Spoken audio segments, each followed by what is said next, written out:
He wasn't the most decorated general of the Second World War. He wasn't the most diplomatically careful, the most institutionally obedient, or the most beloved by the men above him. But when Allied command needed someone to turn a broken army around in 12 days, they called him. When German forces encircled an entire division in the frozen Ardennes and the clock was running, they called him. When the Western Front needed a general who would move fast enough to make the enemy's plans obsolete before they could be executed, there was only one name on the list. George Smith Patton Jr. was, by almost any operational measure, the most effective armored commander the United States Army produced in the entire war. What the textbooks don't always tell you is everything else he was at the same time. Because there were two slapping incidents. There was a massacre of prisoners of war in Sicily that led to courts-martial and quiet institutional cover. There were diary entries that no admirer of the man wants to read in full. There were public statements that nearly ended his career 3 separate times. And a final press conference that finally did. There was a post-war Bavaria where a man built for conflict was handed a bureaucracy and proceeded to dismantle his own legacy inside of 3 months. The story of George Patton is not the story the 1970 film told. It is stranger, darker, and in some ways more remarkable than any single version of it. This documentary examines the complete record. 60 years of one man's life, from a California childhood built on Confederate mythology, through 2 world wars, through operational triumphs that German commanders still cite as benchmarks, through moral failures that the historical record refuses to excuse, all the way to a quiet, improbable death in a Heidelberg hospital room in the winter of 1945. The evidence is complicated. The verdict is not simple. And that is exactly why the story is worth telling in full.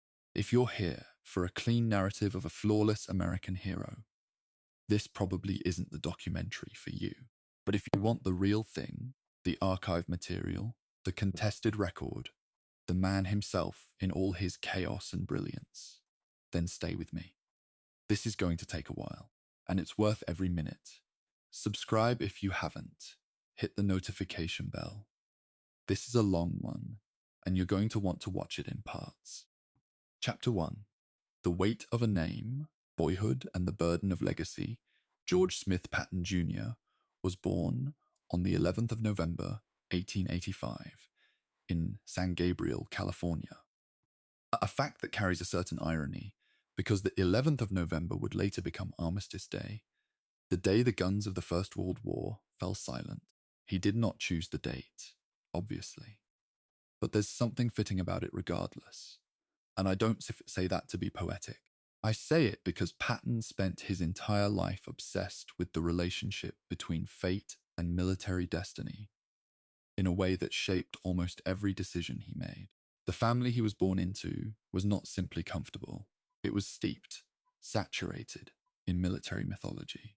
His grandfather, George Smith Patton I, had been a colonel in the Confederate Army, killed at the Third Battle of Winchester in 1864. His great-uncle, Walter Tazewell Patton, died at Gettysburg.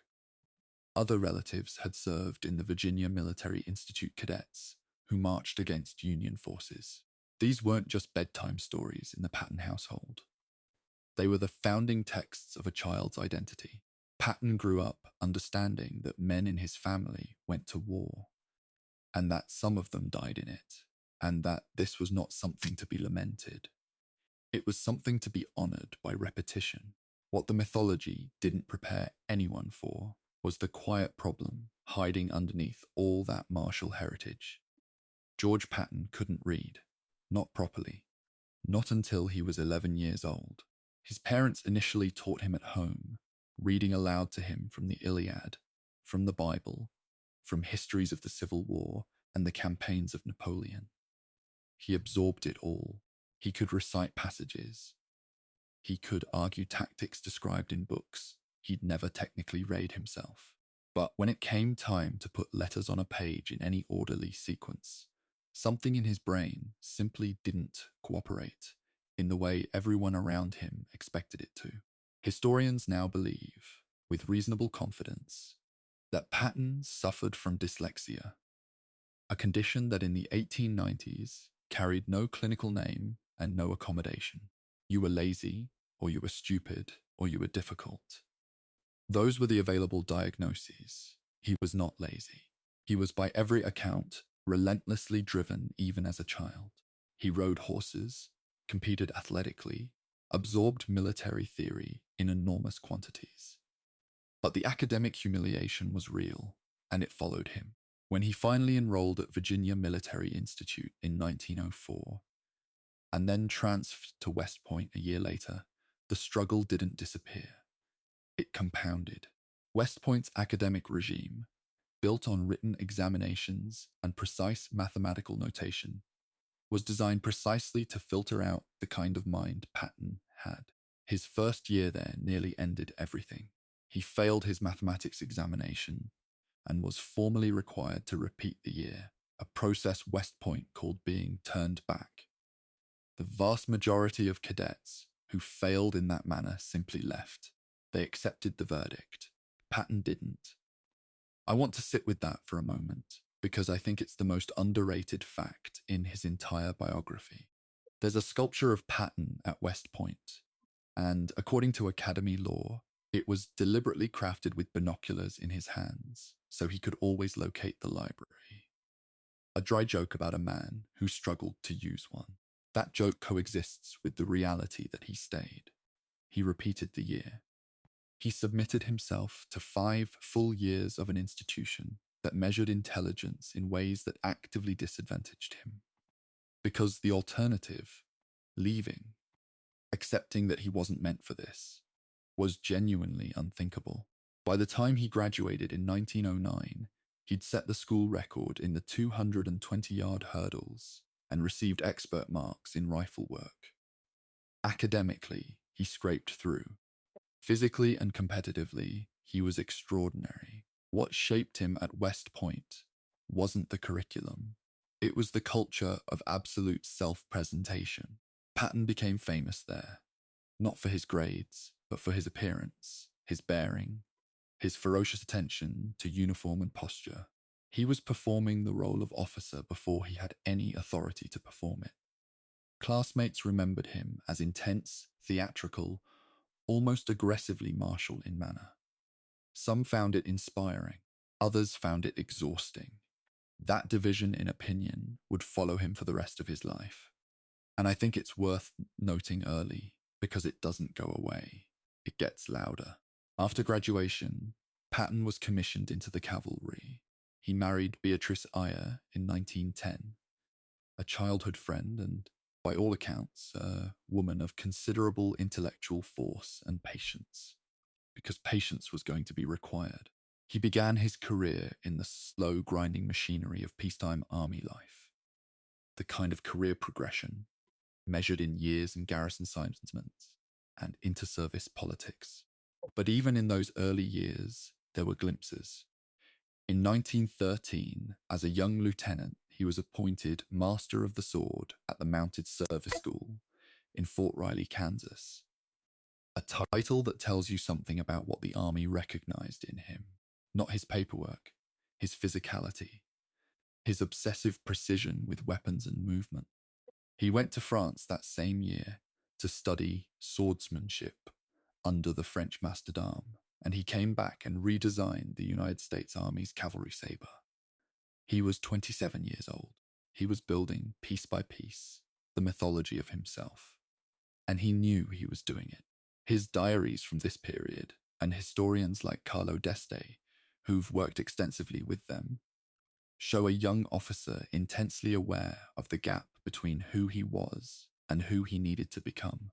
He wrote of studying Caesar, of reading about Frederick the Great, of believing with absolute conviction that he was destined for great command.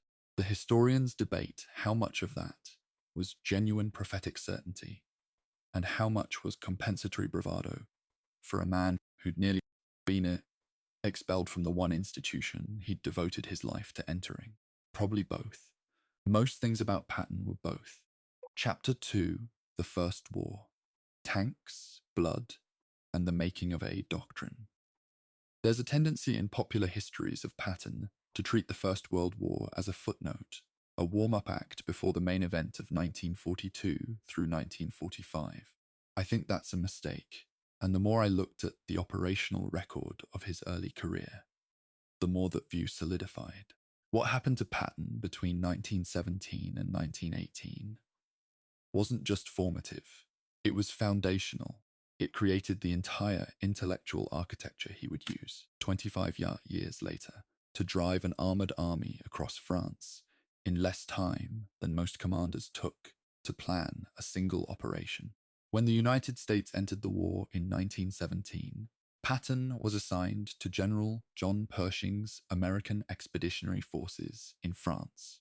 He'd already served under Pershing once, in 1916, during the punitive expedition into Mexico, chasing Pancho Villa's forces along the border, and the connection had served him well. But Mexico had been cavalry, horses, the old way of war. France was something else entirely. France was mud and wire and static lines and machine guns that made cavalry charges a form of organized suicide. The war was changing the definition of military movement itself, and Patton noticed. The British and French had introduced the tank in 1916 at the Somme, and by 1917 the concept, ugly, unreliable, mechanically appalling, was beginning to show what it might eventually become. Speed, armour, firepower unattached to a trench. Patton was assigned as the first officers to the new American Tank Corps, a decision that looked, in 1917, like a somewhat eccentric posting. There were only a handful of machines available. The doctrine barely existed. The logistical infrastructure, fuel supply, mechanical maintenance, crew training, had to be invented as it went. Patton threw himself into all of it with the particular intensity of a man who understood he'd been given something rare. The chance to define a new form of warfare from nearly the beginning. He established the American Tank School at Langres, France, in late 1917. He studied French and British tank operations with genuine rigor, not as a tourist, but as someone trying to extract operational principles from early experiments. He wrote training manuals. He drove tanks himself, repeatedly, until he understood their mechanical limits and their tactical possibilities, the way a cavalryman understood a horse. Its gait, its breaking points, the difference between what it could do in theory and what it could sustain under pressure. This wasn't glamorous work. There's nothing cinematic about maintenance schedules and fuel consumption tables. But it was the work, and Patton did it. His first combat experience with tanks came in September 1918 at the Battle of St. Mihiel, where American forces under Pershing launched an offensive to reduce a German salient. Patton commanded the 1st Tank Brigade, and the experience was instructive in ways that weren't entirely pleasant. The tanks broke down, the terrain was terrible, the communication between infantry and armour was chaotic. Things that looked clean on a map dissolved into improvisation within hours of contact. What Patton took from St. Mihiel wasn't a triumphant narrative. It was a list of problems and a set of provisional solutions, and the conviction that the potential of armour had barely been scratched. The Meuse-Argonne offensive followed in late September 1918, and here the record gets both more impressive and more personal. Patton advanced on foot alongside his tanks, directing movement under direct fire, getting communication to work in conditions where communication was nearly impossible. He was wounded in the leg during the fighting, a bullet that could easily have ended things, and continued directing operations from a shell crater before finally accepting evacuation. He was awarded the Distinguished Service Cross. His after-action reports from this period are detailed, precise, and reveal a mind already thinking about armour not as infantry support, but as an independent maneuver force. A concept that, The army of 1918 was nowhere near ready to embrace institutionally. The war ended on the 11th of November, 1918. Patton was 33 years old, decorated, wounded, with more direct tank command experience than almost anyone in the American military. He was also completely frustrated. The peacetime army that swallowed him up in the 1920s had no interest in bold doctrinal innovation. Congress cut military budgets to the bone. The tank corps was dissolved and absorbed back into the infantry, a bureaucratic decision that Patton and his colleague Dwight Eisenhower, yes, that Eisenhower and their early friendship is an important thread I'll return to. Both argued against, and both lost. The cavalry wanted its horses. The infantry wanted its traditional structures. The idea of an independent armored force, maneuvering fast and deep into enemy territory, was considered expensive, speculative, and probably European. For the next 2 decades, Patton refined the doctrine on paper, in exercises, in the theoretical literature he consumed voraciously. He studied Rommel's early writings. He read Guderian. He didn't stop thinking about armor simply because the institutional army had stopped listening. And when, in 1940, Germany demonstrated with brutal clarity what a properly employed armored force could accomplish in France, 6 weeks to collapse an enemy that had spent years building defensive positions, the American military found itself needing men who'd been right all along. Patton was exactly that man. He wasn't gracious about it. Chapter 3, The Desert, North Africa, and the Resurrection of an Army. On the 8th of November, 1942, American forces landed on the beaches of Morocco as part of Operation Torch, the Allied invasion of Northwest Africa. It was the first significant American offensive ground operation of the war in the European theatre, and it was, by almost any honest assessment, rough. Not a disaster, but rough. The American army of late 1942 was, in the aggregate, an army that had not fought a major land war in a generation, that had been built and equipped at extraordinary speed, and that was about to find out the hard way what the gap between training and combat actually felt like. Patton commanded the Western Task Force during Torch, landing his men on the Moroccan coast against Vichy French resistance. The fighting lasted 3 days before an armistice was negotiated, and Patton's performance was competent, aggressive, and notable for his almost theatrical command presence. The gleaming helmet, the ivory-handled pistols, the speeches delivered from the hood of a vehicle to men who'd never heard anything quite like it. He was building something specific in those moments. Not morale in the generic sense. A particular kind of identity. He wanted his men to understand that they were not simply soldiers performing a function. They were, in his view, warriors participating in something that connected them to every professional fighting force in history. Whether you find that inspiring or unsettling depends somewhat on your temperament. And I'll acknowledge honestly that I find it both in roughly equal measure. The more consequential chapter of Patton's North African experience came several months later. In February 1943, the American Second Corps had suffered a serious defeat at the Kasserine Pass in Tunisia. German forces under Rommel had pushed through American lines with a ferocity that exposed genuine weaknesses in equipment, leadership at multiple levels, and tactical doctrine. The defeat at Kasserine Pass is one of those events that gets treated, in some popular histories, as a mere stumble before the comeback. I don't think that's accurate. It was a significant operational failure, and it shook confidence at the highest levels of Allied command. Eisenhower, who was Supreme Commander, needed someone to go in and fix Second Corps fast. He sent Patton. What Patton did in the roughly 12 days after he took command of Second Corps is, from a purely organizational standpoint, one of the more remarkable short-term military transformations I've come across in this period. He didn't change the equipment. He didn't change the fundamental tactical situation. What he changed was discipline, standards, and the expectation of what soldiers owed their commanders and each other. He enforced uniform regulations with near fanatical consistency.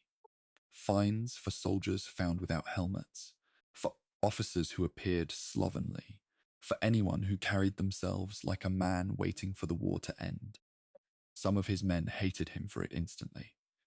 The argument, and it's not a trivial one, is that these standards weren't aesthetic vanity. They were a proxy for the kind of operational precision that kept people alive. Whether you accept that argument probably depends on whether you were on the receiving end of one of those fines. Two Corps went back on the offensive under Patton and performed measurably better. Not perfectly, not without problems, but with a coherence and aggression that had been absent at Kasserine.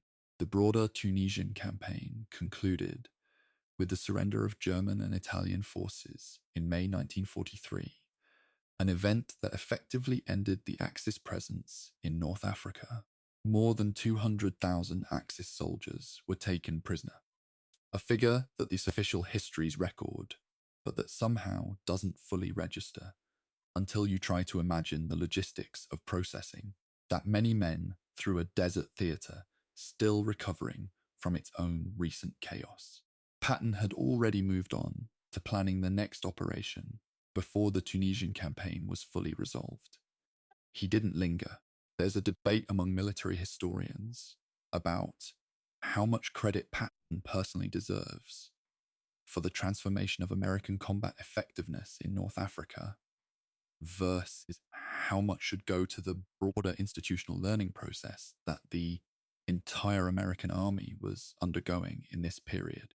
Omar Bradley, who served as a corps commander under Patton in Tunisia and later became his superior, wrote in his memoirs that the improvements were real, but were also partly organizational, rather than purely the product of Patton's charisma. I think both things are true simultaneously.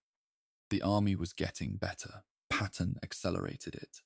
How much is genuinely difficult to quantify, and anyone who gives you a clean answers is simplifying. What the North African campaign established beyond serious dispute was that Patton was, in the Allied order of battle, an aggressive and effective field commander with genuine gift for rapid maneuver, for maintaining offensive momentum, and for extracting performance from soldiers who had started below what was needed. He was also developing, in parallel, a reputation for impulsiveness, for friction with fellow commanders, and for a command style that worked brilliantly when circumstances aligned with his instincts, and created serious problems when they didn't. The Sicily campaign, which was next, was going to demonstrate both halves of that equation in the same theatre within the same 60-day period. Chapter 4, Sicily, Glory, Scandal, and the Race to Messina Operation Husky, the Allied invasion of Sicily, launched before sunrise on the 10th of July, 1943. It was, in sheer scale, an extraordinary undertaking. More than 150,000 Allied troops landed on the southern shores of the island in the initial assault, supported by naval gunfire and airborne operations that were badly disrupted by strong winds and, in some cases, by friendly fire. The planning for Husky had been contentious from the beginning, with British and American commanders disagreeing about objectives, axis of advance, and whose eye's army should get the prestige assignments. Patton commanded the American 7th Army. General Bernard Montgomery commanded the British 8th Army. Their relationship was, to put it generously, functional.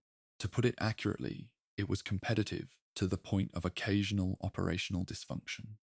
The initial Allied plan gave Montgomery's forces the primary role. The main drive north along Sicily's east coast toward Messina, the port city whose capture would seal the island. Patton's 7th Army was assigned the secondary role, protecting the British left flank. Patton was, by his own diary account, furious about this. not quietly, privately furious in the way a professional officer manages institutional disappointment. Genuinely, bone-deep furious.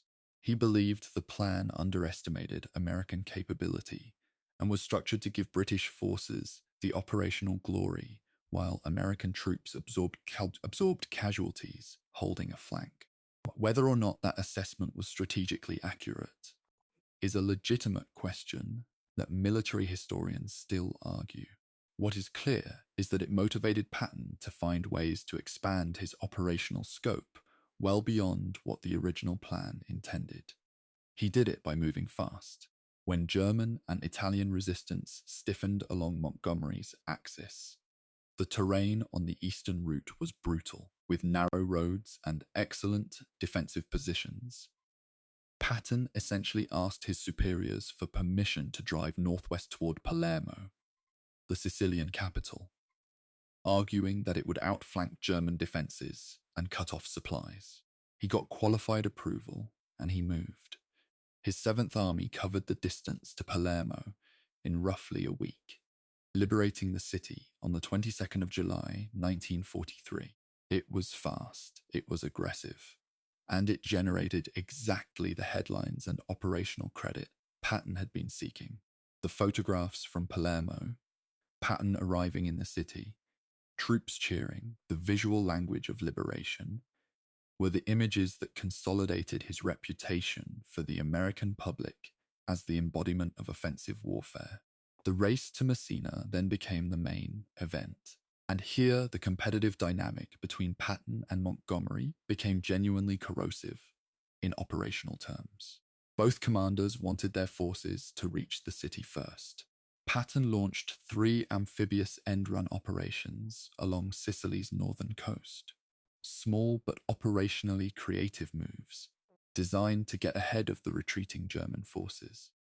The Germans, meanwhile, were conducting an impressively disciplined evacuation across the Strait of Messina, moving the bulk of their remaining forces and equipment to the Italian mainland. American and British forces took Messina on the 17th of August, 1943. The campaign had lasted 38 days and cost the Allies approximately 24,850 casualties. There was, however, a shadow over those 38 days that the official victory photographs didn't capture. On the 14th of July, 1943, just 4 days after the landing, American troops under Patton's command were involved in the killing of prisoners at a place called Biscari, in the southern part of the island. Dozens of Italian and German prisoners were killed after their capture. 2 American soldiers were tried in connection with the incident. Both cited orders, or at least the command climate, as a contributing factor. Patton himself was never indicted, but the historical record and Patton's own diary entries from this period make clear that he had given aggressive pre-battle instructions about not taking prisoners in certain circumstances. This is an area where the historiographical debate is unresolved and, honestly, uncomfortable. I'm not going to look away from it. The slapping incidents came in August 1943, and they are perhaps the most documented moments of personal misconduct in Patton's entire career. On the 3rd of August, Patton visited the 15th Evacuation Hospital outside Nicosia, Sicily. He encountered Private Charles Cool, who was sitting in the medical ward with no visible physical wound. When asked what was wrong, Cool said, in words that appear in Patton's own diary entry from that day, "I guess I just can't take it." Patton cursed at him, slapped him with a glove, and physically forced him out of the tent. Private Cool was later found to have malaria and a temperature of 102.2 degrees Fahrenheit. On the 10th of August, Patton repeated the scene at the 93rd Evacuation Hospital near San Stefano, this time with Private Paul Bennett, who had been formally diagnosed with combat fatigue and was visibly distressed. Patton slapped Bennett repeatedly, threatened to have him shot for cowardice, and had to be physically restrained by the hospital's chief medical officer. Eisenhower was informed. he investigated. His report found that Patton had exhibited, in the words of the investigation, reprehensible conduct toward the two enlisted men. Eisenhower did not relieve Patton of command, a decision that was itself controversial, and that Eisenhower explained in terms of not wanting to lose an effective combat commander at a critical moment in the war. He required Patton to apologize to the medical personnel present, to the soldiers themselves, and eventually to his entire army. Patton did apologize, publicly and repeatedly. His private diaries reveal that he believed, to the end of his life, that he had been fundamentally correct, that what he called battle fatigue was a form of cowardice that proper command would not tolerate. That belief, and what it tells us about his understanding of human breaking points, is one of the places where admiration for his operational brilliance becomes genuinely difficult to sustain without qualification. Chapter 5. The Phantom Army, Deception, Disgrace, and the Wait for Normandy. After Sicily, there was no victory parade for George Patton. There was, instead, a kind of professional purgatory. Eisenhower was under pressure from newspapers, from Congress, from the American public. The slapping stories had broken in the press by late 1943, and the reaction in the United States was fierce. Letters poured into War Department offices demanding Patton's removal. Radio commentators who had celebrated him as the hero of Palermo were now asking whether the army's most aggressive general was also its most dangerously unstable. Patton waited. He had no command. He had no campaign. He had a reputation that was simultaneously the reason the army couldn't easily discard him, and the reason it couldn't simply restore him without consequence. What he was given instead was a role in one of the most elaborate strategic deceptions of the entire war.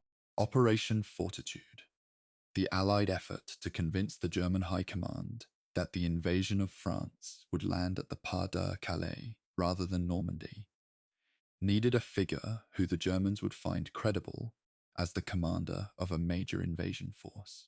Patton was exactly that figure.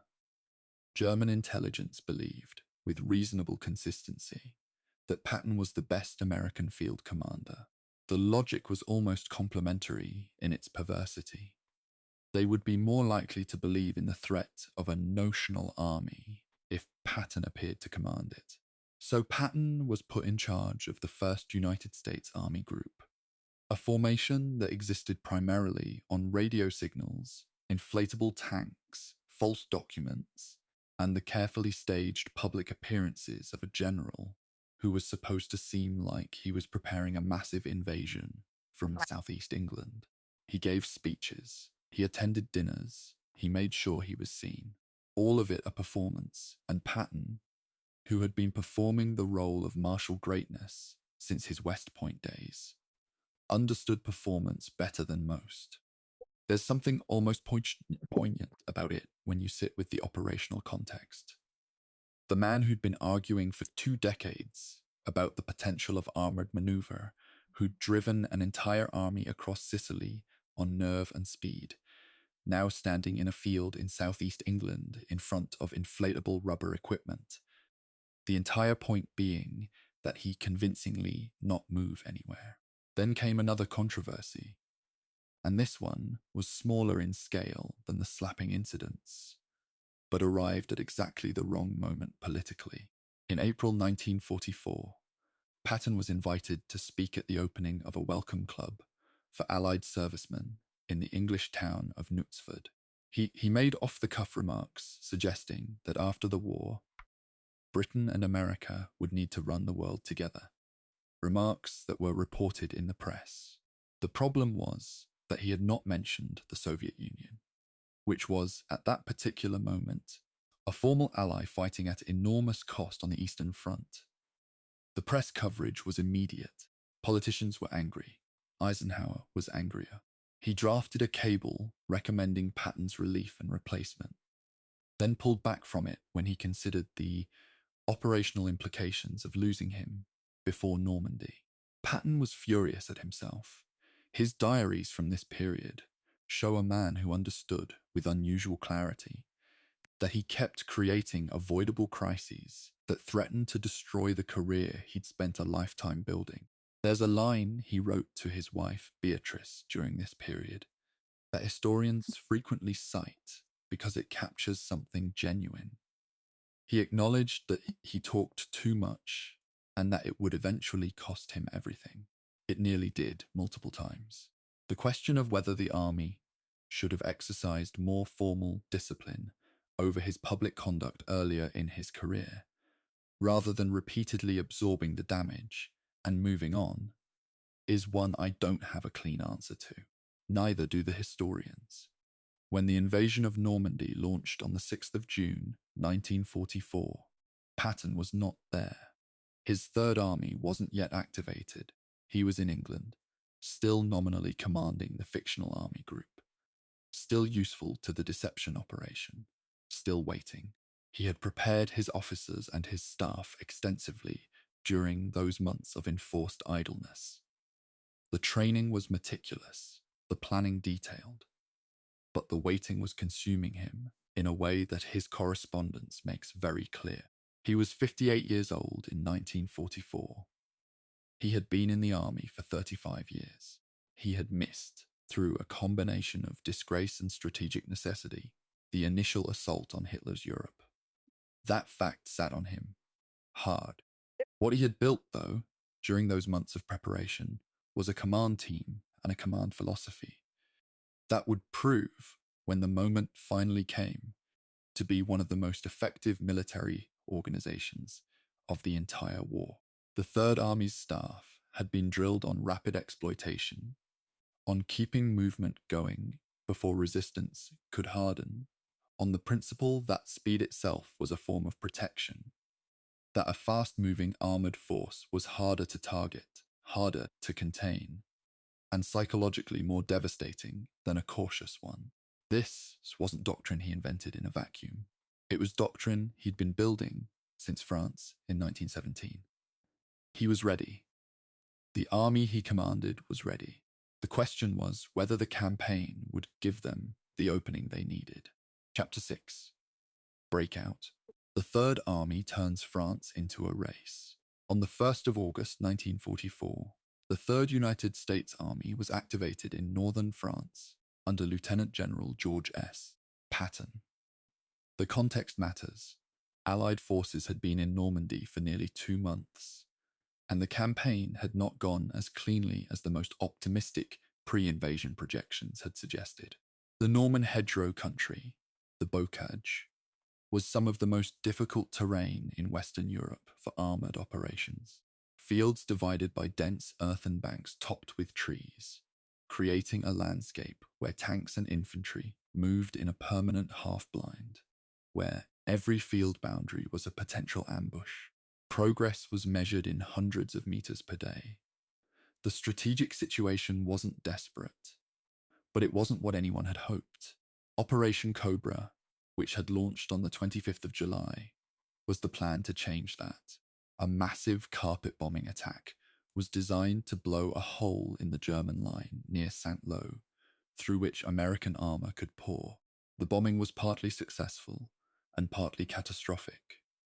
Some of it fell on waiting American units, killing and wounding American soldiers in the staging areas, a fact that tends to get glossed over in the triumphalist narrative of the breakout. Through the gap that was opened, First Army moved, and then, on the 1st of August, Patton's Third Army was committed to the advance. What happened next was, by the operational metrics available, extraordinary. In less than 2 weeks from activation, Third Army elements had reached the Brittany coast. Patton had turned his forces in multiple directions simultaneously. East, west, and south, exploiting the disorganization of German units that were trying to respond to movement faster than their command communications could process. The principle was simple and had been central to Patton's thinking since his tank school days in France. If you move fast enough, the enemy's decision cycle can't keep up. By the time they decide where to defend, you're somewhere else. It sounds elegant in retrospect. What it required in practice was extraordinary logistics: fuel, ammunition, maintenance, medical support, all moving to keep pace with armor that wasn't waiting for permission. The drive east toward Paris and the Seine was one of the most rapid, sustained advances of the entire Western European campaign. On the 25th of August, 1944, elements of Third Army arrived at the outskirts of Paris. The city was liberated. 5 days later, Operation Overlord, the Allied invasion of northern France, was declared officially over. In less than a month of operations, Third Army had covered ground that some Allied commanders had estimated would take the better part of the summer. The question of how much of that was Patton's operational genius versus German disorganization versus the accumulated effect of Allied air superiority is something I've gone back and forth on considerably. And the honest answer is that it was all three things, reinforcing each other. Then the advance stopped. On the 31st of August, Patton's drive toward Lorraine, and ultimately Germany itself, ground to a halt, not because German resistance had suddenly stiffened beyond what Third Army could manage, because they'd run out of fuel. The Allied logistical system, specifically the Red Ball Express, the trucking network that had been running supply convoys continuously from the Normandy beaches, had reached its operational limit. The advance had been so fast that supply lines couldn't keep pace. Other Allied armies were competing for the same limited fuel allocations, and the decisions about who got what were made above Patton's level by Eisenhower and his staff. Patton's argument, stated loudly, repeatedly, and in terms that didn't make his relationships with other commanders any easier, was that if Third Army was given priority on fuel, it could drive into Germany before German defenses could reconstitute. Eisenhower chose a broad front strategy instead, advancing across the entire Allied line simultaneously, which meant Third Army waited. This is one of the genuine historiographical debates of the Western European campaign, and I don't have a definitive answer to offer. Some military historians argue that Eisenhower's broad front approach was strategically sound, and that Patton's narrow thrust argument was operationally overconfident. Others argue that September 1944 represented a genuine window of German vulnerability, that the Allied supply decision closed prematurely. Patton believed, without qualification, that he could have ended the war by Christmas 1944 if given the fuel. Whether that belief was correct, or whether it was the confident overreach of a commander who couldn't always see the difference between aggressive possibility and wishful thinking, is a question the evidence doesn't fully resolve either way. What it does tell us is that the autumn of 1944 was a frustrating, grinding chapter for Third Army, fighting through the fortified city of Metz, pushing toward the Saar, advancing but not flying. And then, in December, the Germans did something no one in Allied command had fully anticipated. They attacked. Chapters 7 through 15 to follow in the next installment, covering the Battle of the Bulge Relief of Bastogne, the drive into Germany, the post-war controversies, Patton's removal from command, and his death and legacy. Chapter 7, The Bulge, 90 degrees in the dark. On the 16th of December, 1944, Germany launched the largest offensive operation it would mount on the Western Front since the fall of France. More than 200,000 German troops struck through the Ardennes forest in Belgium and Luxembourg, terrain that Allied planners had assessed with a confidence that in retrospect looks uncomfortable, as too difficult for a major armoured offensive. The assault hit American forces that were, in several sectors, thinly stretched and in some cases newly arrived from training. The line bent. In some places it broke. Entire units were encircled. The German objective was the port of Antwerp, cutting the Allied supply lifeline and splitting British and American armies from each other. It didn't reach Antwerp, but in those first days of late December, nobody was certain it wouldn't. I want to be clear about something the popular narrative sometimes softens. The initial American response to the bulge was, in significant sectors, disorganized. That's not a condemnation. It was a surprise offensive through difficult terrain in winter conditions, and some degree of initial disorganization is the predictable result of any well-executed surprise attack. But understanding the scale of the problem matters, because it's what makes what Patton did next so operationally remarkable. On the 19th of December, Eisenhower convened a crisis conference at Verdun, gathering his senior commanders to assess the situation. Patton drove to that meeting, having already prepared not one but three contingency plans for how Third Army could disengage from its current positions in Lorraine, pivot 90 degrees to the north, and drive to relieve the encircled forces. He hadn't been asked to do this in advance. He'd done it because he could see what was coming before the phone rang. When Eisenhower asked him how quickly he could attack toward Bastogne, Patton said 48 hours. The room went quiet. Moving more than 250,000 men, along with their vehicles, artillery, supply trains, and communications infrastructure through winter roads in freezing temperatures, reorienting an entire army's axis of advance by 90 degrees. Doing that in 48 hours wasn't simply optimistic. It was, by conventional military planning standards, close to impossible. Other commanders in that room reportedly didn't believe him. Patton had already issued the preliminary orders before leaving for the meeting. His staff had been working through the night on movement tables. The confidence wasn't theatre. It was preparation. Third Army began moving north on the 22nd of December, 1944, in conditions that anyone who's read the winter accounts from Belgium that year will recognize as genuinely brutal. Temperatures well below freezing, ice on the roads, snow deep enough to limit visibility, and slow vehicle movement to a grind. Fuel consumption in those temperatures was significantly higher than standard planning factors accounted for. The soldiers doing the moving hadn't slept properly in days, and many of them were rotating from fighting in Lorraine directly into the staging area for a completely different fight. Patton drove the pace relentlessly, and when I say relentlessly, I mean it in the most literal operational sense. He was physically present on the roads, in the cold, pushing units that had every reasonable physical excuse to slow down. The chaplain story tends to get treated as a colourful anecdote, and it is colourful, but I think it also reveals something specific about how Patton thought about command. He asked his head chaplain, Monsignor James O'Neill, to write a prayer for good weather, a prayer he then had printed on more than 250,000 cards and distributed to Third Army soldiers.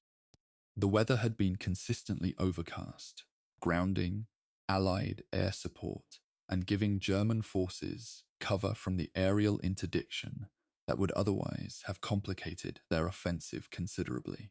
On the 23rd of December, skies cleared. Allied aircraft flew that day and the days that followed in numbers that changed the operational balance. Patton famously credited the prayer. Whether you find that touching or disconcerting probably says something about you as a reader, but it would be dishonest to leave it out.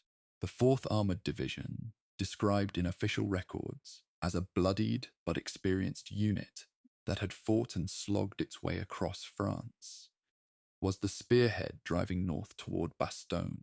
The fighting through the German encircling forces wasn't fast. The route was contested. The terrain constrained armour movement, and German units defending the corridor around Bastogne were fighting with the kind of determination that comes from understanding what a relief operation would mean.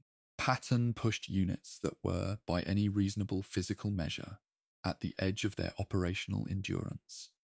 He pushed them anyway, he believed, and his operational experience gave him some basis for this. that the alternative to pushing exhausted men was losing a window that wouldn't reopen. Late in the afternoon of the 26th of December 1944, elements of the 4th Armored Division broke through German lines at Assenois, just south of Bastogne, and opened a narrow corridor to the encircled defenders. Brigadier General Anthony McAuliffe, the acting commander of the 101st Airborne, who had famously replied nuts to a German surrender demand, reportedly told Patton's arriving troops, "I'm mighty glad to see you." Third Army didn't stop. Patton kept pressing, widening the corridor, pushing additional forces in, and then continuing to attack both to stabilize the Bastogne perimeter and to drive back the German offensive from the south. On the 16th of January 1945, Third Army elements met forces moving south from the north at Houffalize, closing the bulge. It had taken less than a month. More than 100,000 American casualties marked the cost of stopping what turned out to be Germany's final major offensive capacity in the West. The Battle of the Bulge is, in most assessments I've read, the moment Patton's military reputation reached its ceiling. The combination of pre-crisis preparation, the speed of the pivot, the relentless pressure under appalling conditions, and the operational result, Bastogne relieved, the offensive blunted, represents a concentration of everything that made him effective in a single sustained action. He was 59 years old.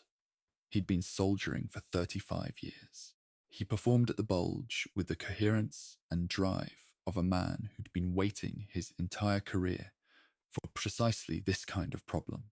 Whether it was genius or extraordinarily well-prepared professionalism, or both, is a question I genuinely can't resolve, and I'm suspicious of anyone who resolves it too easily. What it wasn't was luck. Chapter 8. Into the Reich. The drive across Germany. The first days of 1945 found Third Army grinding forward through the residual fighting of the Bulge southern sector, pressing German forces east across a landscape that was simultaneously winter-locked and slowly, incrementally coming apart. Germany in the early months of 1945 was a country whose military situation was, in strategic terms, irretrievable. The Wehrmacht on the Western Front was being pushed back without the reserve capacity to stabilize new defensive lines for more than a matter of weeks. On the Eastern Front, Soviet forces had launched a massive winter offensive in January that was driving toward the Oder River. The question for Allied commanders in the West wasn't whether Germany would lose. It was how long it would take, how much it would cost, and who would be where when it ended. Patton's Third Army continued its eastward advance through February and into March of 1945, fighting through the Eifel region, crossing the Moselle, pressing toward the Rhine.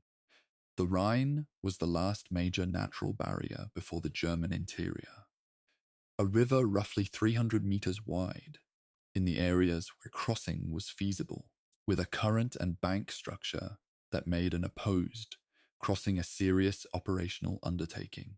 Montgomery's 21st Army Group in the north had been planning its Rhine crossing for weeks.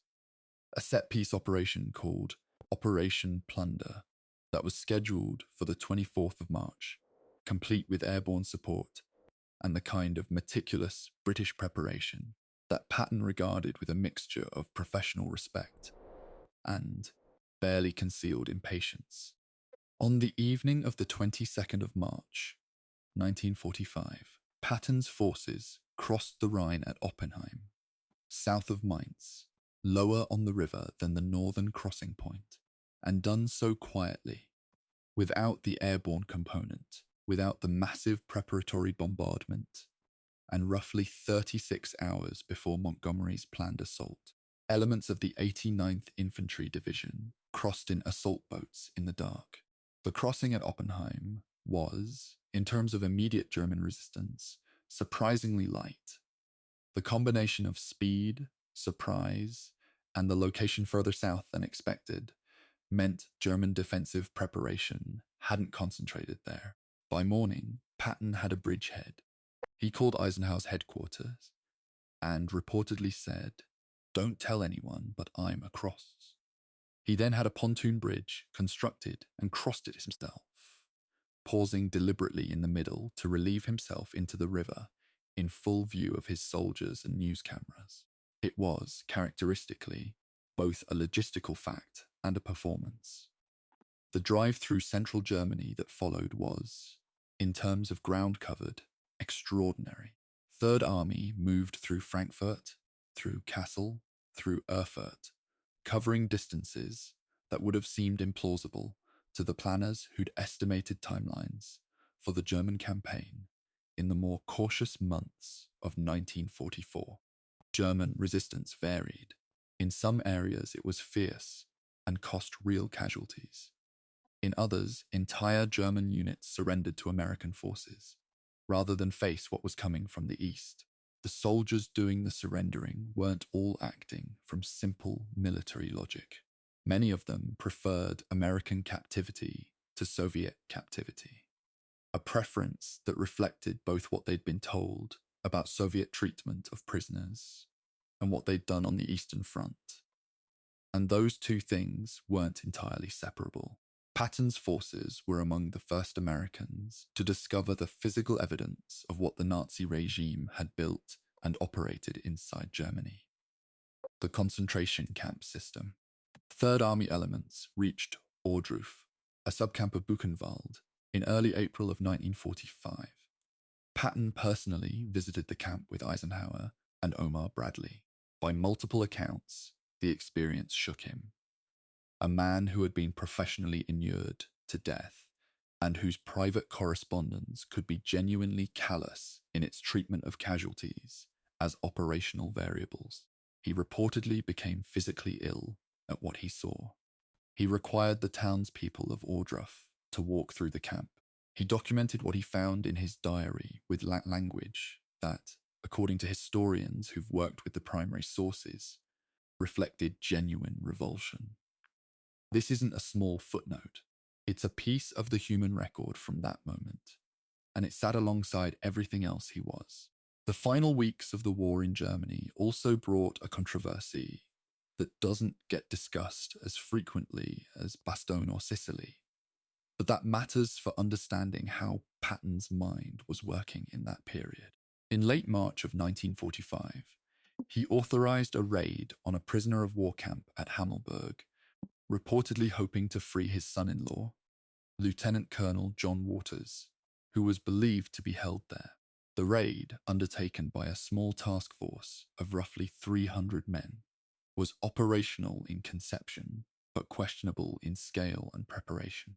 The force was too small, encountered stronger resistance than anticipated, reached the camp but couldn't successfully extract all the prisoners, and suffered significant casualties on the withdrawal. Waters was wounded during the rescue attempt.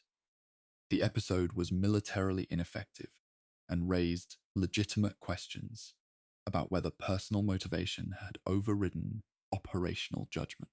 Patton maintained it had been a legitimate military operation. The record is ambiguous, and the historians aren't settled. By the end of April, Third Army had driven deep into what would become the American and Soviet occupation zones, pushing into western Czechoslovakia and down into Austria.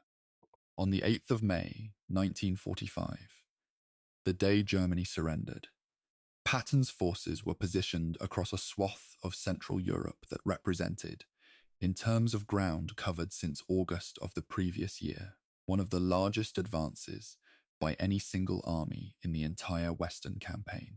Third Army had liberated or conquered an area, roughly the size of France, in 9 months of nearly continuous combat. The operational statistics that the official histories record, ground covered, prisoners taken, towns liberated, are genuinely staggering numbers when you stack them up. But the war was over, and the thing that Patton had organized his entire life around was gone. Chapter 9. The Occupation.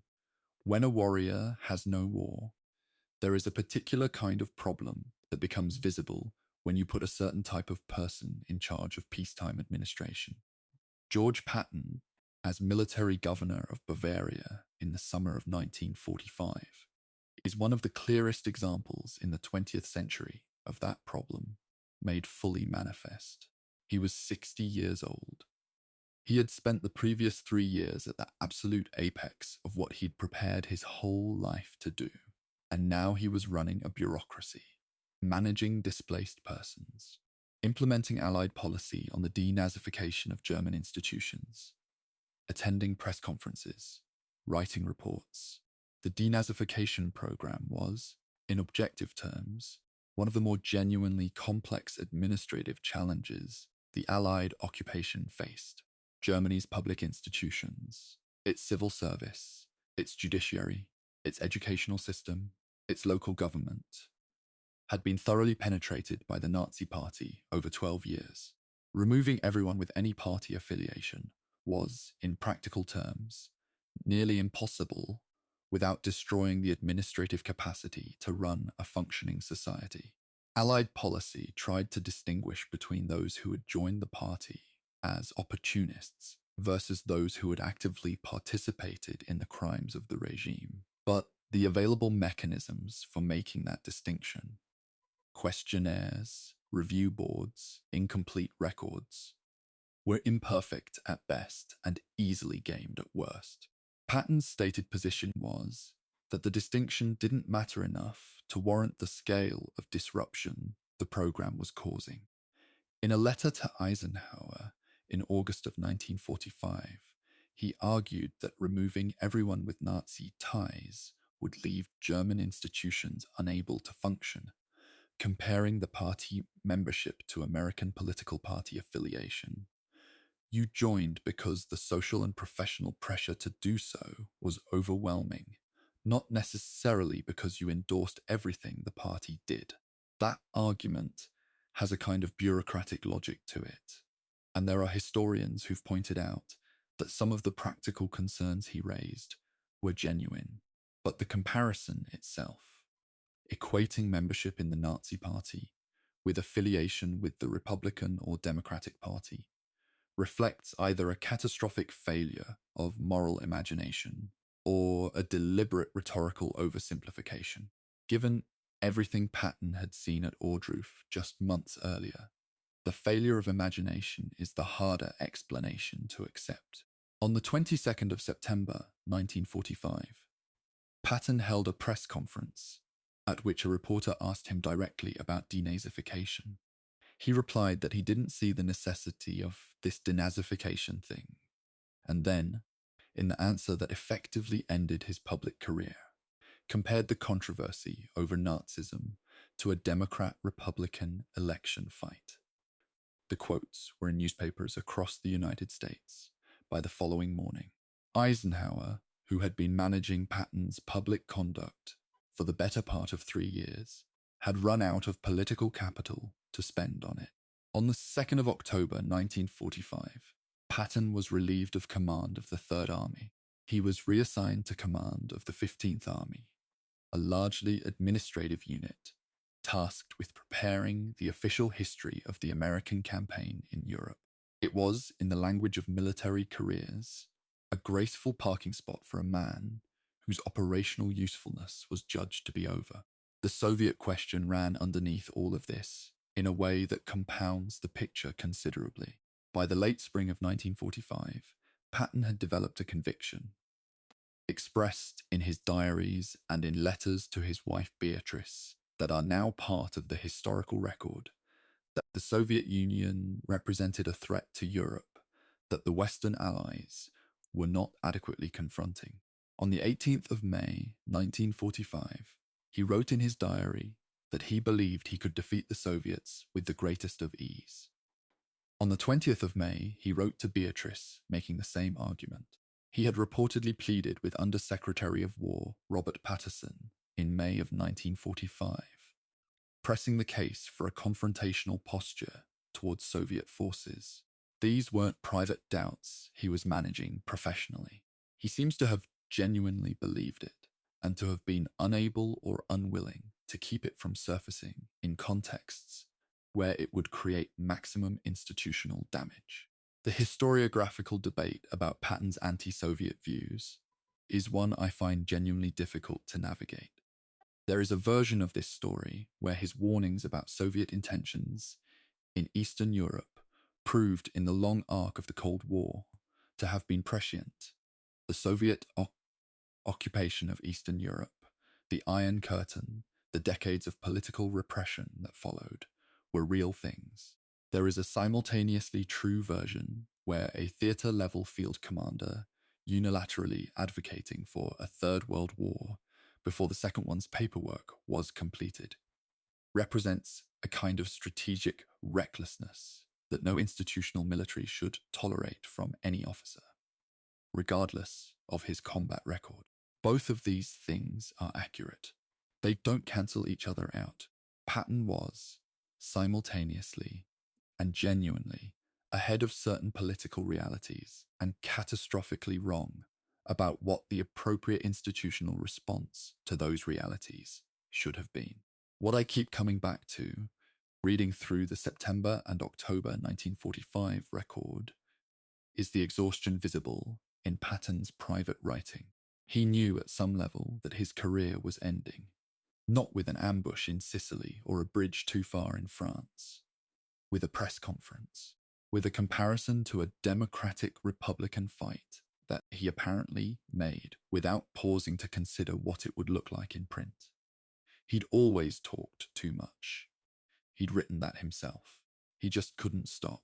The warrior had no war.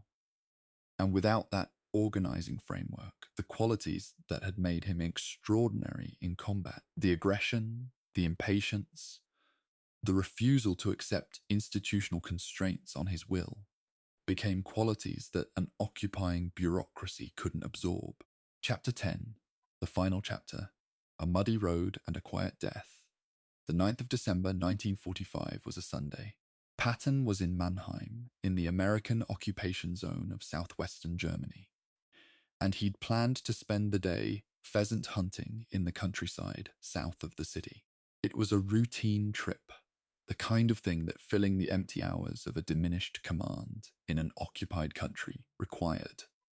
Small social normalcies imposed on a life that had been organized around the opposite of normalcy for 20 years. He traveled in his 1938 Cadillac staff car, accompanied by his Chief of Staff, General Hobart Gay, and his driver, Technical Sergeant Horace Woodring. The road conditions that morning were unremarkable. December in Germany, cold, grey, the ordinary dreariness of post-war occupation zone geography.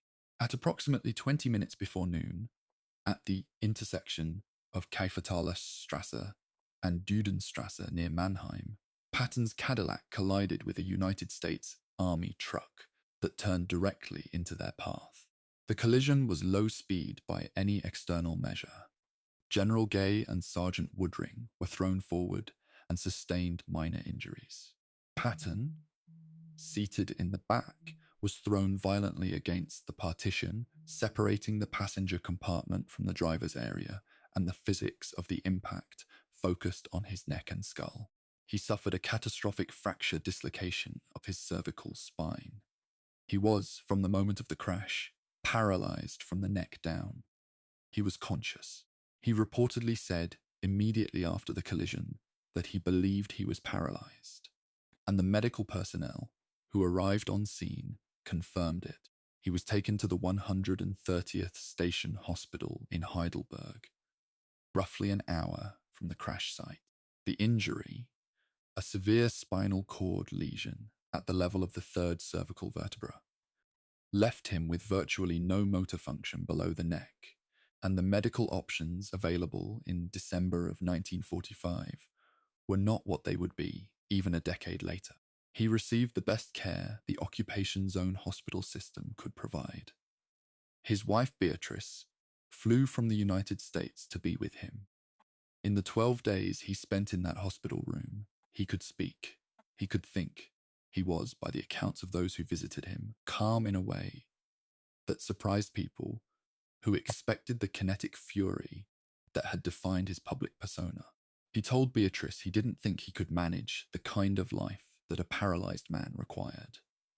He seemed to understand what was coming. On the 21st of December, 1945, the winter solstice, the shortest day of the year, Patton died in his sleep at 5:55 in the afternoon. The official cause of death was pulmonary edema and congestive heart failure, complications of his spinal injury. He was 60 years old, the man who had survived 2 world wars, who had been wounded in combat in the Meuse-Argonne in 1918, who had led men across Sicily and France and into the heart of Germany, died in a hospital bed in Heidelberg from a low-speed collision on a Sunday morning when he was on his way to shoot pheasants. The operational irony is so complete that it almost doesn't feel real when you write it out. But history doesn't calibrate its endings to feel appropriate. He was buried on Christmas Eve, 1945, at the Luxembourg American Cemetery and Memorial at Ham, in a grave among the soldiers of the Third Army who had died under his command. The decision to bury him there was deliberate. He'd apparently expressed a preference to remain with his men rather than be returned to the United States. Whether that preference was a genuine final act of solidarity with the soldiers he'd driven so hard, or whether it was partly the mythology-building instinct that had never entirely left him, I honestly can't say. What I can say is that the cemetery at Ham, which I've seen described by multiple visitors over the decades, is a place of genuine weight and simplicity, and that his grave there, unmarked except by the standard white cross of American military cemeteries, sits among more than 5,000 others in a way that is either moving or ironic, depending on how you've come to understand him by the time you stand in front of it. The conspiracy theories about his death began almost immediately and have never entirely gone away. The low-speed nature of the collision, the fact that only Patton was seriously injured, his outspoken anti-Soviet views, the convenient timing 12 days before he was scheduled to return to the United States. These details have fed speculation for decades. Books have been written asserting assassination by American intelligence agencies, by Soviet operatives, by various combinations of institutional enemies he'd accumulated. I've read several of them carefully, and my honest assessment is that the primary evidence doesn't support the conclusion. The physical mechanics of the injury are consistent with the documented collision. Catastrophic spinal injuries from low-speed vehicle impacts were and remain not uncommon when the body is positioned and thrown in specific ways. The simpler explanation that one of the most significant military figures of the 20th century died in an unremarkable traffic accident is supported by the documentation. But I understand why people find it unsatisfying. The endings we accept for figures like Patton are rarely the endings the facts provide. Chapter 11. The Verdict of History, Genius, Myth, and What Remains. Evaluating George Patton's military legacy is harder than the popular narrative, in either its celebratory or its critical form, makes it look. I've been working through this material for a long time, and what I find is that the honest assessment keeps refusing to resolve into something clean. He was, by the operational metrics of armoured manoeuvre warfare, one of the most effective field commanders the Allied forces produced in the Second World War. He was also, by the ethical standards that we apply to military conduct, responsible for a command climate in Sicily that contributed to war crimes and for treatment of soldiers suffering psychological breakdown that reflected a fundamental misunderstanding of what combat does to human beings. Both of those things are true.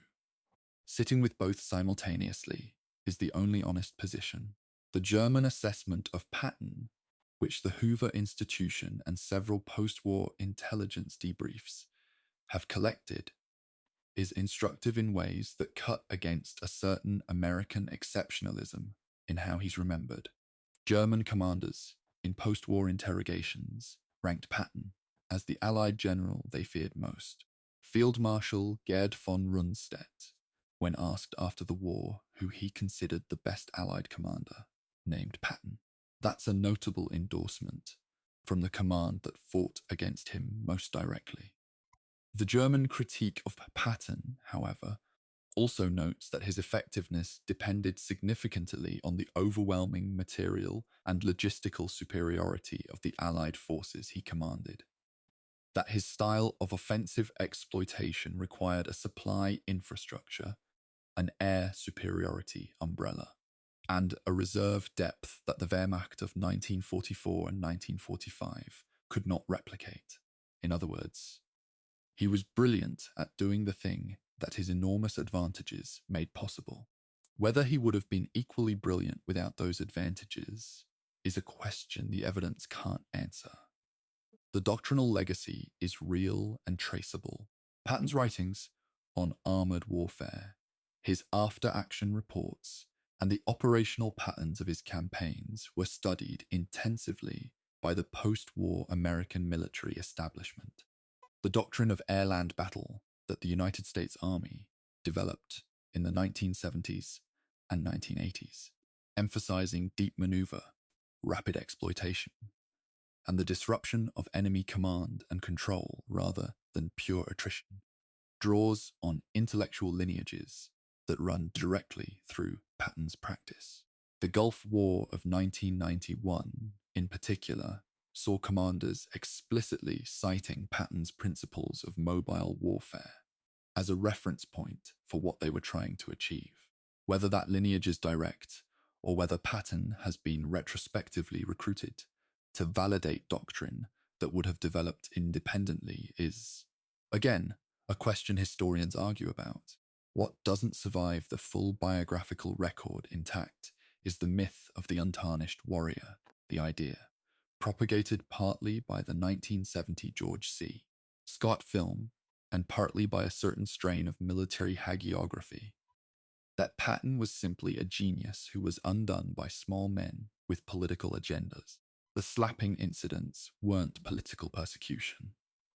They were real acts of misconduct towards soldiers who deserved better from a commander they trusted with their lives. The Bavaria denazification disaster wasn't a misunderstanding engineered by the press. It was a man saying, on the record, things that were historically ignorant and morally obtuse, and then being surprised when people reacted accordingly. The Soviet remarks weren't bold prophecy alone. They were a theater commander advocating for a third world war months after 50 million people had died in the second one. These aren't footnotes to be managed. They're part of who he was. And yet the operational record stays. Kasserine Pass to Tunisia in 12 days. Sicily in 38 days. The pivot at the Bulge in 48 hours. The Rhine crossing at Oppenheim.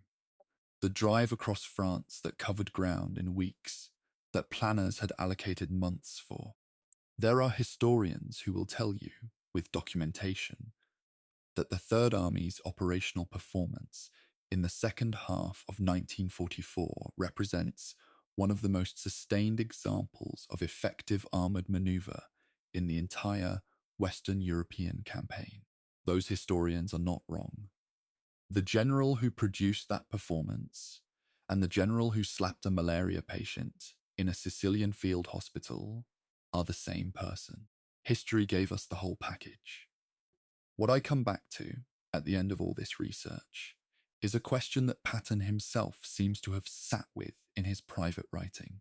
He believed, with genuine conviction, that he was fated for military greatness, that something in the architecture of his particular mind and will had been put on earth for the specific purpose of commanding armies in existential conflict. The evidence suggests he wasn't entirely wrong about that.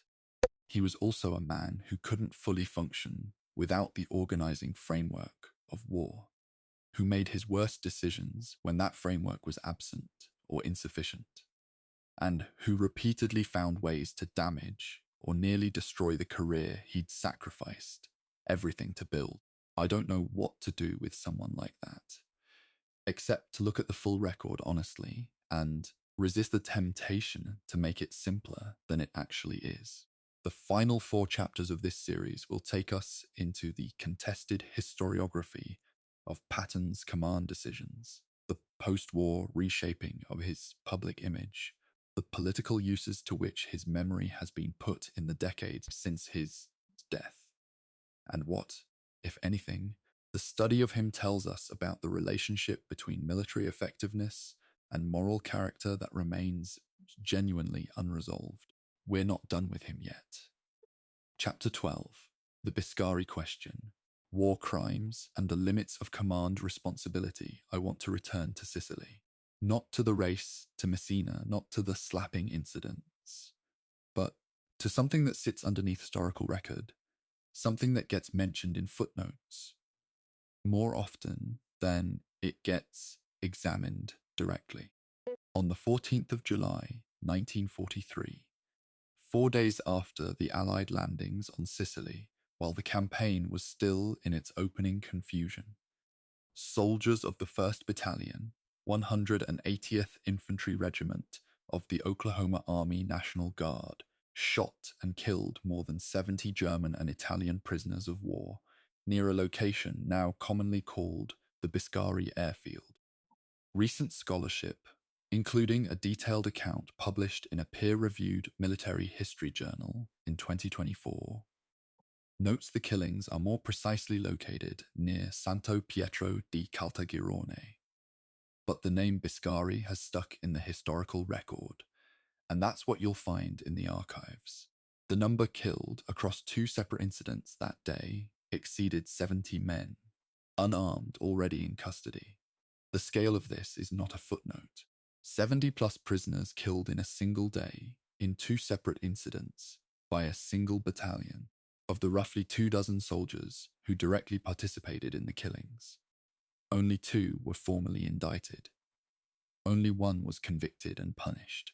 That convicted soldier, though, received a life sentence and was released after 14 months because the army was managing a potential public relations crisis around command responsibility. The War Department's internal response, as documented in the scholarship, was not primarily focused on accountability. It was focused on containment. The fact that this outcome was possible, that the institutional response to a mass killing of prisoners could be managed primarily as a communications problem, is something I find genuinely difficult to read past without pausing. Both of the soldiers who were formally tried cited orders from above as a contributing factor in their conduct. The orders in question were traced back to a pre-battle address Patton gave to their division roughly a month before the Sicily landings, in which he told his men, using language his diary confirms he used in such speeches, that they would need to kill the enemy and that the enemy must be killed. The precise degree to which that speech and other elements of the command climate Patton established constituted an order not to take prisoners is something the courts-martial at the time and the historians since have debated without fully resolving. Patton denied responsibility. He was not indicted. The Army's own investigation concluded, in the institutional language of such conclusions, that command responsibility could not be formally established against him. That legal conclusion and a moral conclusion are not the same thing, and conflating them is a mistake historians have spent decades unpicking. What makes this genuinely hard to reason about is that Patton's pre-battle speeches were, by his own account and the accounts of those who heard them, designed to produce maximum aggressive intent in soldiers who were about to make an opposed amphibious landing against an entrenched enemy. The function of such speeches in military preparation is documented and was not unique to Patton. The practice of building combat aggression through forceful rhetoric has a long military history. The line between building legitimate combat aggression and creating a command climate that licensed atrocity against prisoners is real. And it was crossed on the 14th of July, 1943. Who bears responsibility for that crossing? In what proportion? And at what level of command? These are questions that the military justice process of 1943 did not adequately answer, partly by design.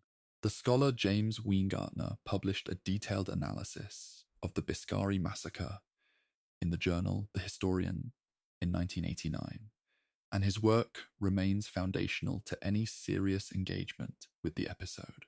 He documented the command climate, the specific language of the pre-battle orders, and the institutional failure of accountability that followed. His conclusion, carefully argued, was that while direct criminal liability for Patton himself could not be established within the available evidentiary record, the command climate he created contributed to the conditions that made the killings possible, and that the Army's subsequent management of accountability prioritized institutional self-protection over justice for the victims. I don't have a more elegant formulation than that. I don't think one exists. There's also the anti-Semitic private writing, which Britannica's biography addresses directly, and which appears in Patton's post-war diary entries from the occupation period.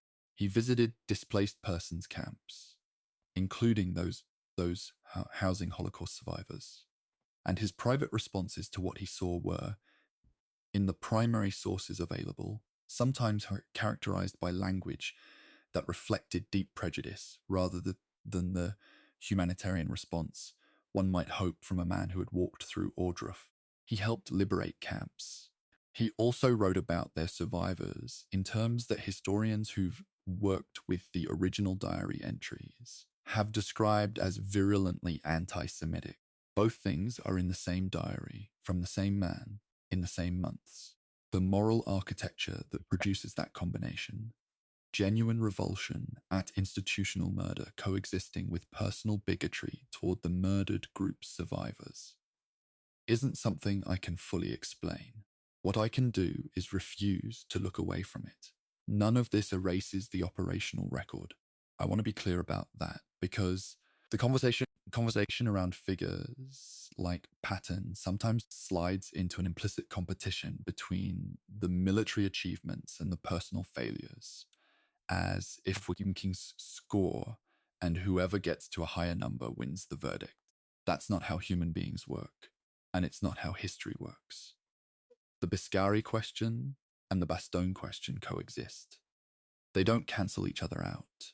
What they do together is give us a more accurate picture of what this particular man actually was, which is the only thing a documentary like this can honestly try to provide.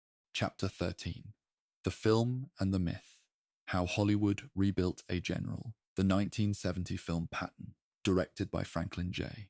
Schaffner, from a script co-written by Francis Ford Coppola and Edmund H. North, won 8 Academy Awards, including Best Picture and Best Actor, for George C. Scott.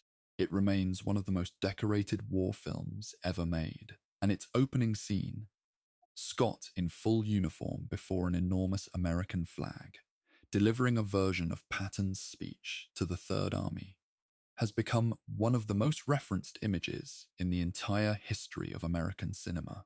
President Richard Nixon reportedly watched the film multiple times in the White House, including on the evening before he ordered the bombing of Cambodia. It shaped how a generation understood what a military commander looked like. It is also, in several specific and documented ways, not quite what it claims to be. Start with the voice.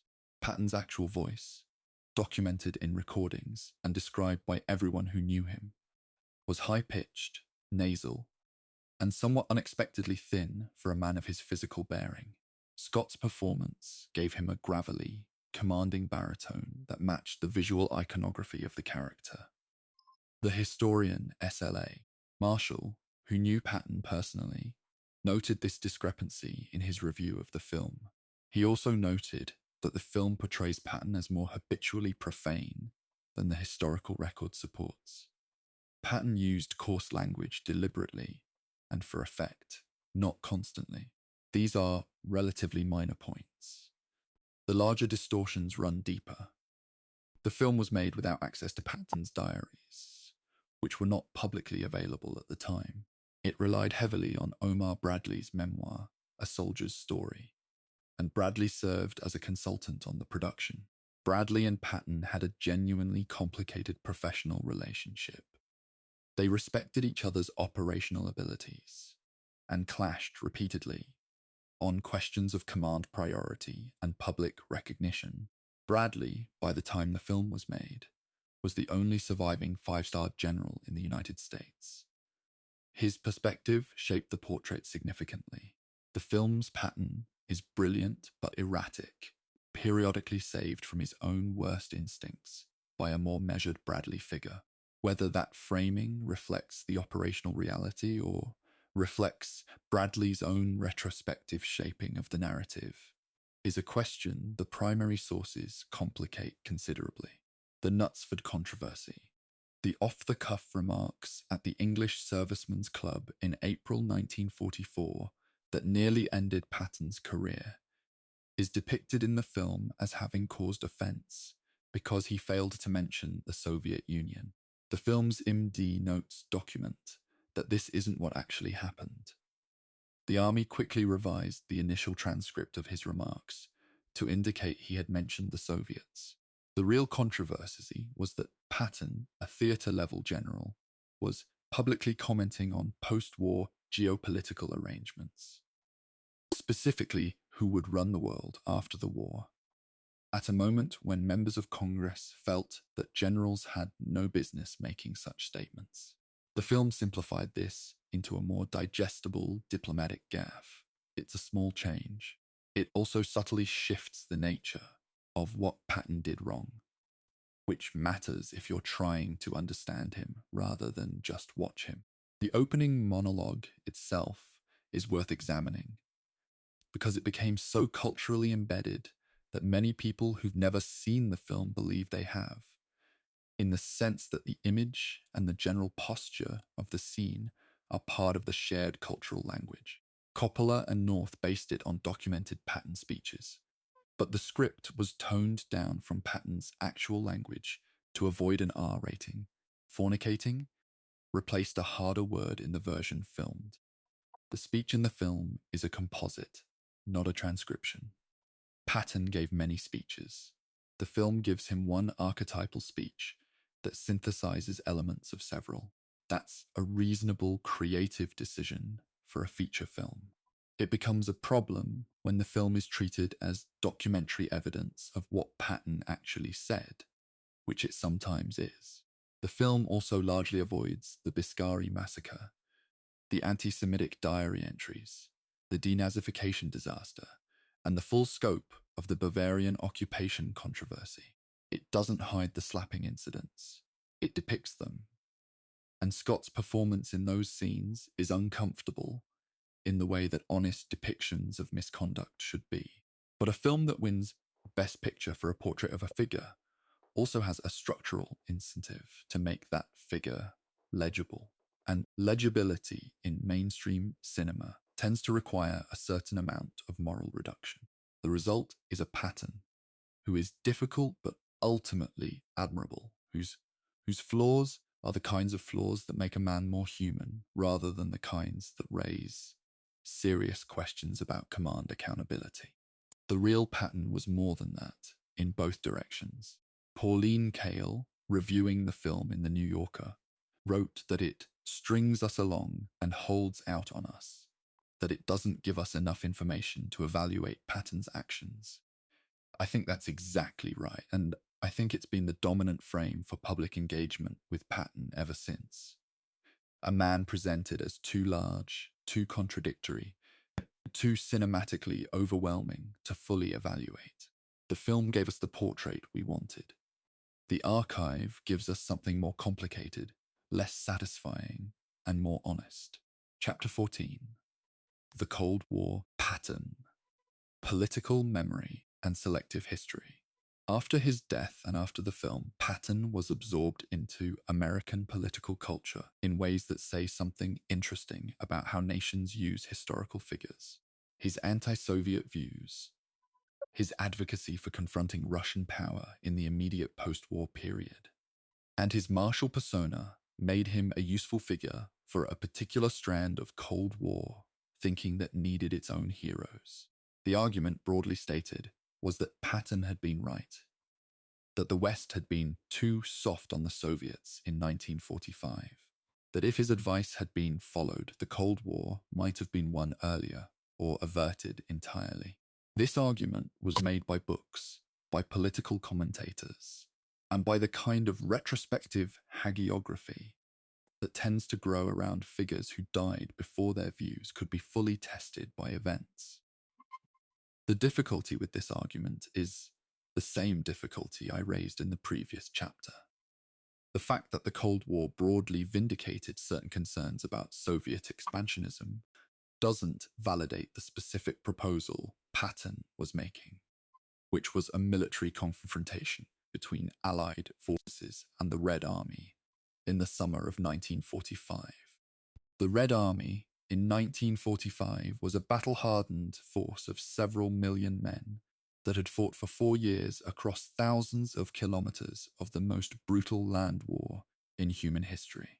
American forces in Europe were an expeditionary force that had been in sustained ground combat for under a year, that was already planning demobilization, and whose political leadership and the political leadership of their allies had no mandate, no public support, and no logistical preparation for a Third World War.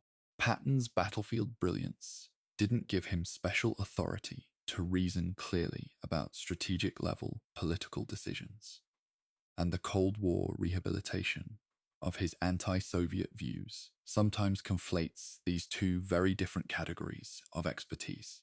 The usage of Patton as a political symbol reached its most visible point in the 1980s, when the film was frequently invoked in discussions of American military revival after Vietnam and the Carter-era defense reductions. The image of Scott as Patton before the flag became shorthand for a certain vision of American military purpose: unambiguous, aggressive, unapologetic. It was used in political advertising contexts. It was cited by military reformers as an aspirational model.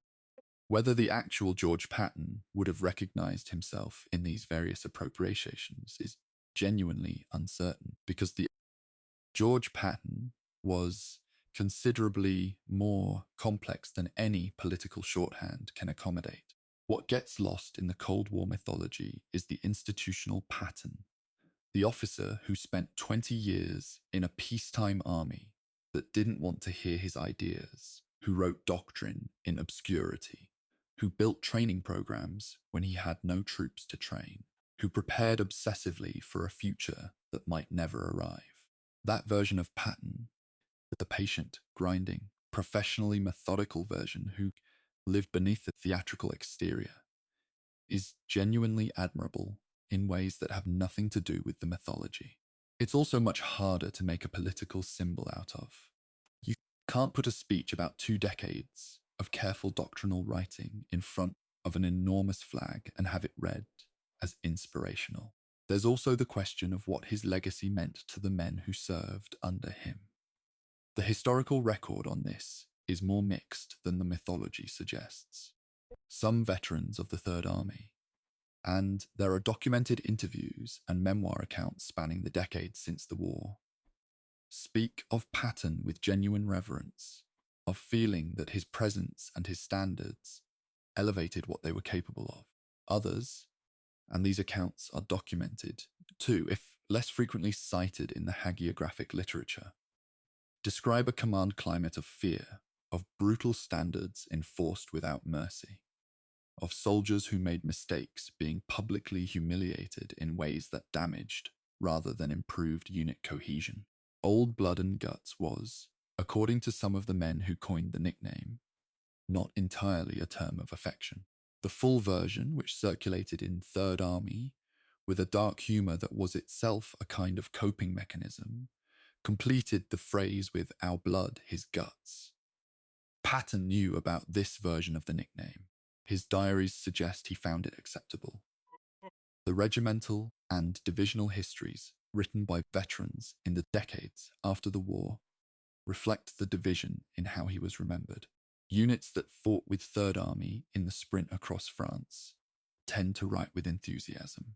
Units that were in the Lorraine grinding matches, or that bore the operational cost of some of his more aggressive decisions, tell different stories. That diversity of experience within a single army under a single commander is, itself, an important piece of the historical record.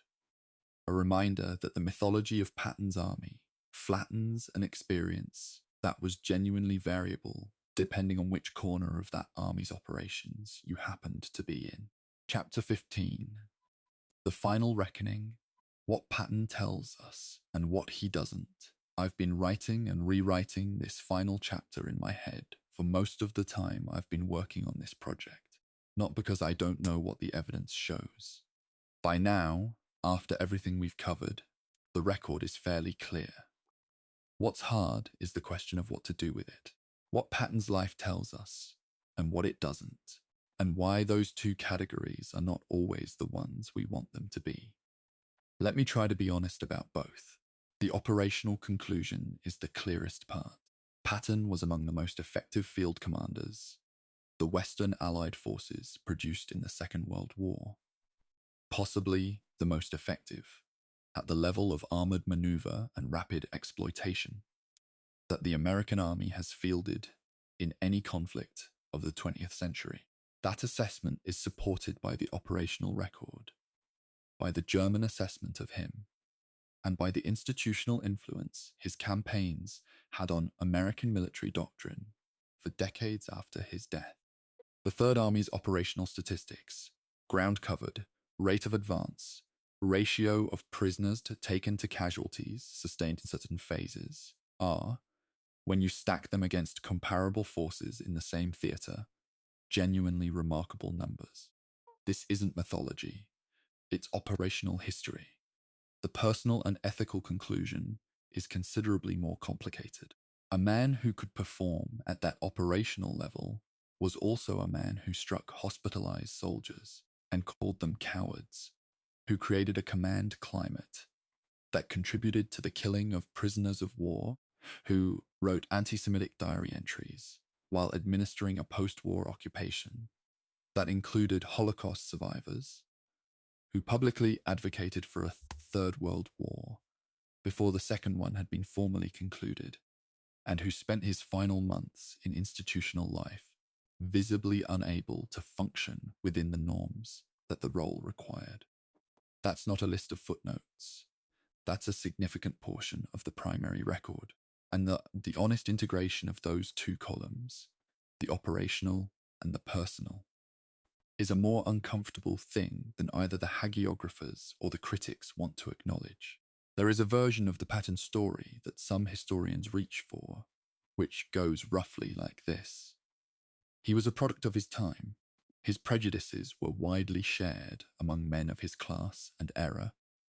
His harshness towards soldiers was a failure of understanding, rather than a failure of character. And the things we now find reprehensible should be contextually understood within the moral framework available to a military man in the first half of the 20th century. I find this argument partly legitimate and partly a mechanism for avoiding a conclusion. The contextualization is real. Patton's views on Jewish displaced persons were not unique among American officers in 1945, and that wider context matters. But widely shared is not the same as therefore acceptable, and the contextualization argument has a habit of conveniently running out of steam exactly at the point where the evidence is most damning. What I find more honest is this. George Patton was a person in whom extraordinary capabilities and serious moral failure coexisted without resolving. The capability didn't redeem the failures. The failures didn't erase the capability.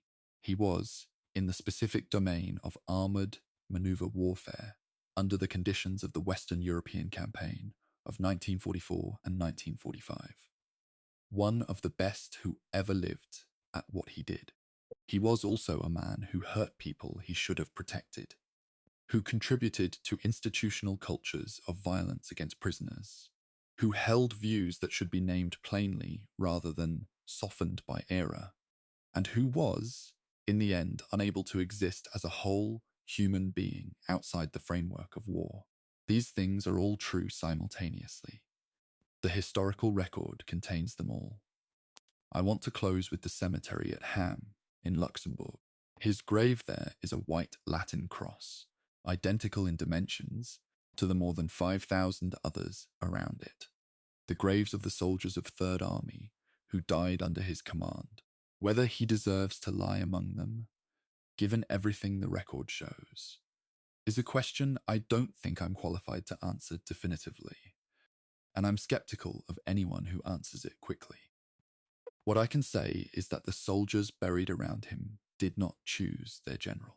They were assigned to him, they fought under him, some of them admired him, and some of them hated him, and they died in the same cause he served, a cause that was, whatever the character of the man who helped serve it, genuinely worth the serving.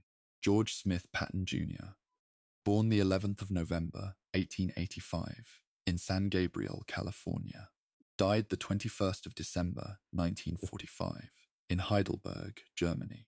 60 years old, 4 wars, 1 personality. No simple verdict. That's the record. That's what the archives give you when you actually sit down with all of it. And I think sitting down with all of it, the whole contradictory, uncomfortable, genuinely extraordinary pile of it, is the only honest way to study a figure like this. Anything cleaner than that is a different story, told for different reasons. This was mine.